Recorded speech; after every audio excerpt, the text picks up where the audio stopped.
Always a sight to see, but those are the top stories at this hour. Definitely they'll be shaping the conversation on the show and for the rest of the day. But Jeffrey joins me now to take a look at what you've been saying about those major stories. Jeffrey. Exactly. One of the things that caught my attention is that Olympic touch. It's all, when you watch how these things are done, it's almost spiritual. Absolutely. It tells you how rooted this is in culture.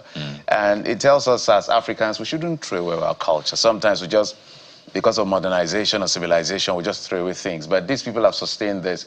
So wherever the Olympic is taking place, so when you see it happen in Greece and listening of this touch and all of that, wherever it is done, there's something almost spiritual about it, and it's beautiful to see. Absolutely. So but it's that's like not what exporting their own thing. Yes, for exactly. You know, centuries exporting around the world now. Everything about us cannot be bad. Come on, guys. All right. So let's find out what you're saying. The first up here is the inflation numbers.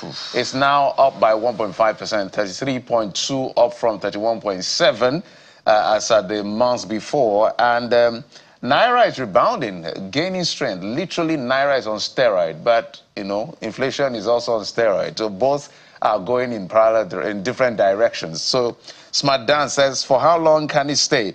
Because high cost of living is still going up in the country. Dollar going down is supposed to make the cost of living cheaper now, according to you. So that's the dilemma for a lot of people, really. Yep. What's going on?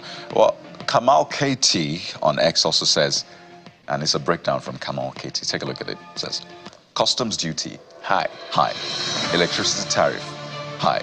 Fuel prices, high. How won't inflation be high? And you're saying food prices should go down? Says, okay now. But essentially, that's a sentiment that is put across by this user there. And, well, give some sort of factors responsible for this. It's very close to that explainer, very close. If it's because when you bring in your goods, the charging is high, tariff is high. These are all, they push the cost of production quite to you know, higher points. However, he's also worried. Some people are worried about the fact that, but if the exchange rate is, you know, is getting better for us, why won't it affect us? That's why we say it's going to be sticky for a while. But hey, the experts will explain all of that. Where are we now? Why did I show you? Okay, you read everything. This person, Chimezie says, what CBN is doing with Naira gaining is good, but artificial.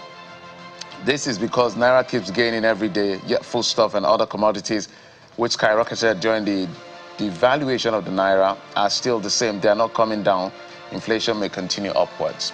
Collins Obineze has a curious question, and this user is asking, could this be witchcraft economics? And this is why this user says that. It says, how can inflation rate rise when lending rate was increased? That's the MPR, right? That's the, what's another term we can use for the MPR, the interest rate. Interest rate, yeah. So you can understand what that is. Excess Naira in circulation was mopped up by the CBN. As a result, dollars started dropping, and that's why this user asked, could this be witchcraft economics? Don't worry. We'll try to answer those questions.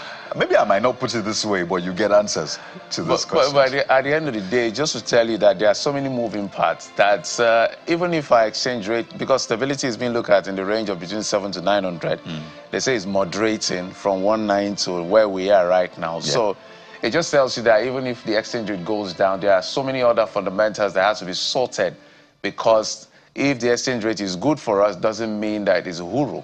That's what this is reflecting. It may take a bit of time for it to reflect on every other thing at the end of the day. But let's talk about this. When I saw this, I said, oh, not again, Kayode. I did say that this national grid lacks sugar. We need to pump in some energy. This is the third time in the year that the grid is collapsing. I think the last was not too long ago. Yeah, just 2 weeks ago. About 3 weeks ago or so. 3 weeks ago. 2 weeks. And now that national grid has collapsed. And when we're talking to the expert, they did say that it's going to continue to collapse because of certain things they explained. Maybe the Minister of Power will be able to explain all of that. What has not been done for it to stop collapsing. Anyway, JDEX Luxury Apartments said, now, wow, looks like the 10th time already this year. Not that bad. Come on, they should find a way to fix this issue. Maybe once in a while, it's okay to happen, but not on a regular basis like this. The Prime Minister should do better in tackling this persistent problem. Obajemu Jr. on X has this question, and I think that a lot of Nigerians will nod their heads to this question. And I have some sort of explainer. I spoke with a lawyer recently. And it says, if someone pays fully for bands and they don't deliver what was paid for, that's the hours that you're meant to get, minimum. Do the citizens have the rights to sue the band suppliers, in this case, the distribution companies? If you increase fees and can't provide services, there should be consequences. So two things at play here. If it's the grid now, that is not in the purview of the distribution companies. And this is not even me trying to give explanation for that. So maybe not sue the distribution companies this time around. I need to go back to the transmission end of things. But on the flip side, that whole you have to supply that amount. I think the law also gives a room for it has to be over a period of time.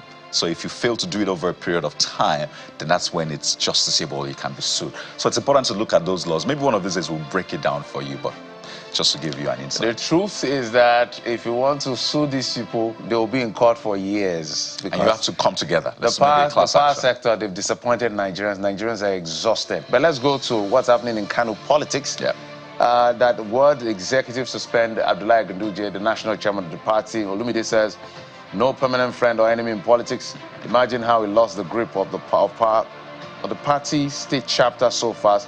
He should go and face charges leveled against him. I guess that's what you wanted to say. Well, Fishbone 28 has this to say about that situation. Not to forget that there are two sides to this. There's one side say we're suspending him, another side says, well, you're not even members of the party in the first place, so you are supported by the state government. That's what they allege. But this user says, that's Fishbone 28, saying that we should still appreciate the ward for doing the right thing.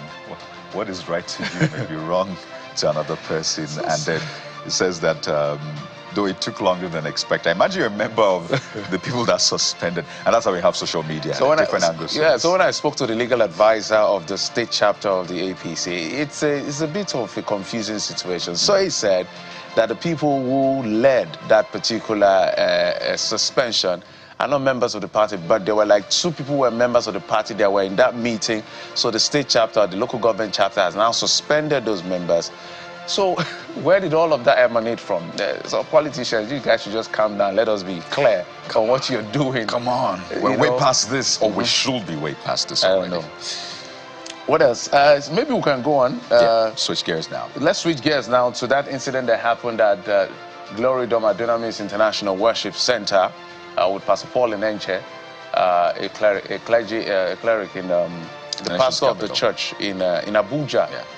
Where the lady came to testify that she graduated in law, and he asked her a few questions. She said BSc law was uncomfortable with the fact that BSc is supposed to be LLB and all of that.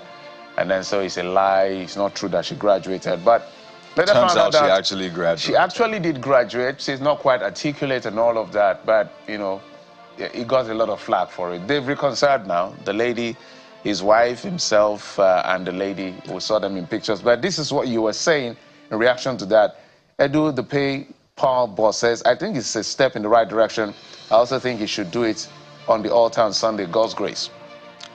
So keep the energy you used to. I see what you're doing. You know, in media, you have to give it the same prominence on the same platform as. That's what the person is requesting. Okay, this next user, Kwabumi Abayomi, says, and that's talking about the apology that came out of, the ministry. He says that this validates the point that we're all still humans, and we are prone to making mistakes. We all keep on learning and growing. It says Papa. Now, Papa in this climate is another term people use for, pastors, general overseers, and the rest. It says Papa will do the needful.